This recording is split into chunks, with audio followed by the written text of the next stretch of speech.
Hey there, this is Mr. Icarus, and welcome to yet another edition of Doom Mod Madness. This time round, we're checking out a gameplay mod by the name of Netronian Chaos. Now, at first glance, you might be thinking, what's the big deal? These weapons look like they've been designed in mspaint. Well, firstly, that is the intention. And secondly, have you ever tried to design anything in mspaint? It's a pain in the ass, so on that front, I'm already impressed. Thirdly, these weapons have some real satisfying punchiness to them. Quite literally in the case of this particular weapon. It's actually the replacement for the chainsaw, and it was the first sign that I was onto something quite enjoyable indeed. You can also get a fine estimation of how satisfying a mod's gameplay is going to be by how it treats its shotguns. In this case, it's kind of curious because I actually prefer the feel of the pump-action shotgun over the super shotgun replacement here, known as the hand sweeper. Now, typically in most mods, this weapon feels hefty, powerful, the kind of thing you'd obviously stick with over the regular shotgun, but Netronian Chaos wants you to treat your weapons a little differently. And that's because you can only really carry a maximum of 6 at any one time. Just to put that into perspective, Netronian Chaos actually features a total of 24 weapons. Naturally, it's going to have to provide some kind of incentive to encourage you to switch between them, and that, in my opinion, accounts for the lack of overwhelming power behind the super shotgun replacement here. You've got to consider that all of the shotgun weapons here actually take from the same ammo pool, so you can't really have one that's overwhelmingly better than the other to use. You might instead try to divide them by usefulness in any given situation. The hand sweeper, for example, much better at doing up-close high damage against a tankier enemy than groups of other enemies. With this small example in mind, you can see how the limited slot weapon system will give you pause for thought every now and again as you consider whether you have truly the best possible loadout for what you're about to face. It's kind of ingenious when I think about it because it does prevent you from leaning a little too heavily on favorites. It also prevents an overwhelming amount of faff when it comes to switching between the weapons. Cycling through 24 would eventually become a tremendous pain, but when you're dealing with a 6-slot total, it's a lot easier to find what you're really after. In addition to the limited loadout that you'll have access to here in Netronian Chaos, you'll occasionally find that the ammo itself will give you pause for thought, and that's because some of the weapons here do feature their own unique ammo pools. Basically, it's another incentive for you to experiment, because as much as you might like that one particular weapon, it's not really going to be all that useful if you've run out of ammunition. Despite my appreciation for the weapon loadout system and all the balancing that's gone into it here in Netronian Chaos, I'm still very happy to see that when I do decide to type in IDKFA, I am no longer limited by that 6-slot maximum. Now, of course, I do this in the name of research because obviously I've got to know what all of these weapons do before I can give you an informed opinion on them, but then again, sometimes you just want to go completely ham with every weapon available. Surprisingly, the pistols remain viable even as you get deeper into Netronian Chaos, with the Burst 5 pistol very good at taking out small fry, and even the service pistol remaining viable with its semi-auto fire, but really, it's the heavy pistol that you want in the loadout later on.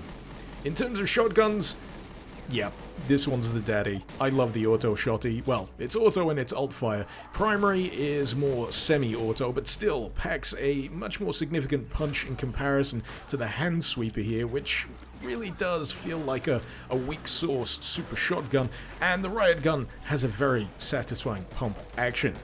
The PDA? Probably my least favorite SMG. The burst is okay, but really, when it comes to favorites, the machine carbine is the designated bullet spitter of that category.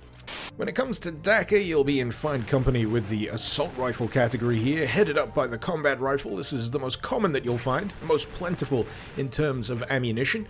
You'll also get the semi-auto rifle, which is probably my least favorite because of having to continuously click to fire, hence semi-auto, but the alt does a nifty little bit of burst fire too. But when it comes to true satisfaction in this category, I always default to the support gun here, which is just pretty damn satisfying when it comes to sustained DACA-based mayhem. One thing you will need to watch out for though with this weapon is that it's fairly inaccurate at mid to long range, and the reload window can occasionally catch you off guard if you're not careful. Category 6 puts us in the company of explosive projectiles headed up by the grenade bouncer here, but you'll notice that it has a little bit of an elemental attribute in that it freezes enemies and also causes them to shatter into icy chunks. Pretty satisfying, I have to admit. The anti-armor rifle is also pretty wonderful in its own right, delivering what feels like a tremendous amount of force behind each shot. You just have to be careful not to be too close unless you want to suffer a bit of splash damage. Same sentiment obviously goes for the rocket launcher here, which is pretty traditional all things considered. The only main quirk you'll really need to watch out for, much like the majority of weapons here in Netronian Chaos, is the need to occasionally reload. Another thing that I quite enjoy about the rocket launcher here is the impact effect that you get as well, because it's all well and good launching a rocket at an enemy's face, but getting an additional bit of pyrotechnics to go along with it certainly doesn't hurt either. Moving on up to Category 7, we're in the company of energy weapons, headed up by this plasma gun replacement here with a pretty satisfying and fairly powerful primary fire.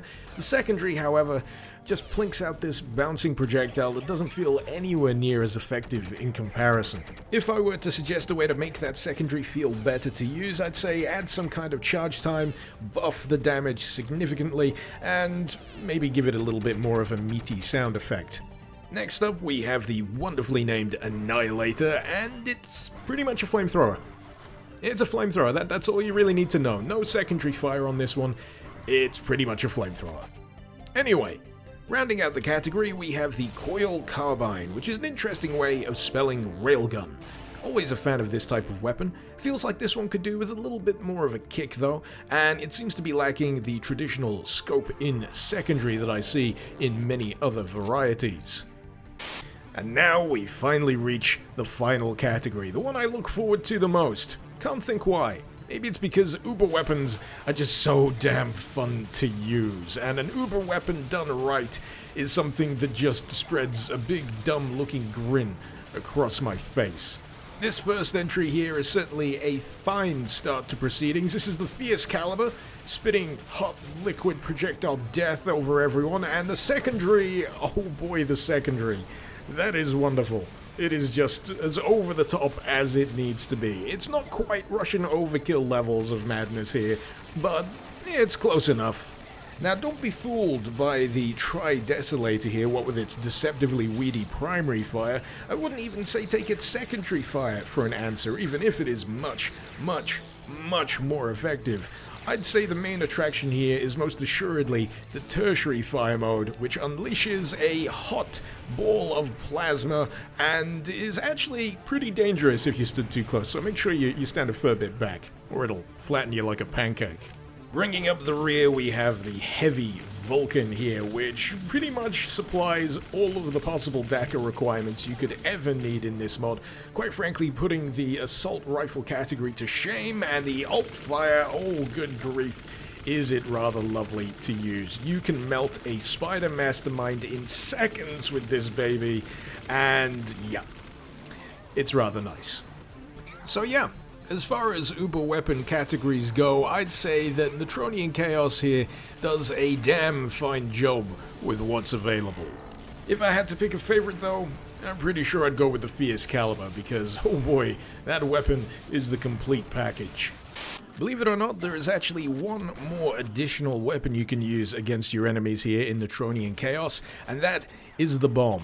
It's more of an item than a weapon really, but it's certainly helpful in certain situations, especially if you find yourself overwhelmed by crowds of enemies. As you can see, it took out a fair chunk of them on my behalf there. You're limited to a maximum of 3 bombs at a time, and typically they're a little rare to come across, so you better pick your moments extremely well. Doubly so if you consider that you run the risk of blowing yourself up if you place it badly enough. Not that I've ever managed to do that to myself, you know, just saying. So overall, how do I feel about Netronian Chaos? It's pretty good. It's pretty good. It's a mod that introduces a large amount of weaponry into the fold and still manages to keep things well balanced. manages to prevent the player from getting overwhelmed. As I said earlier, the limited loadout greatly helps in that regard. It also seems to do a good job of preserving the pre-existing challenge of certain map packs. For example, I played this across Valiant and back to Saturn X Episode 1, and not once did I feel especially overpowered. I mean, sure, I've got access to beefier weaponry than normal, especially with regards to the handguns, but I still felt like these levels were putting me through my paces. In any case, I'd certainly say that Netronian Chaos is well worth checking out, and this isn't even its final form.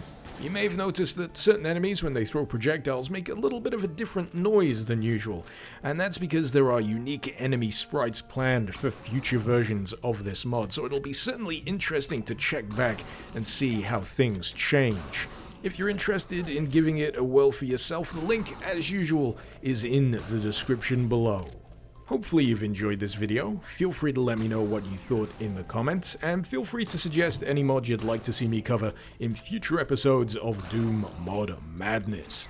This has been Mr. Icarus. Thank you very much for watching. Icarus out.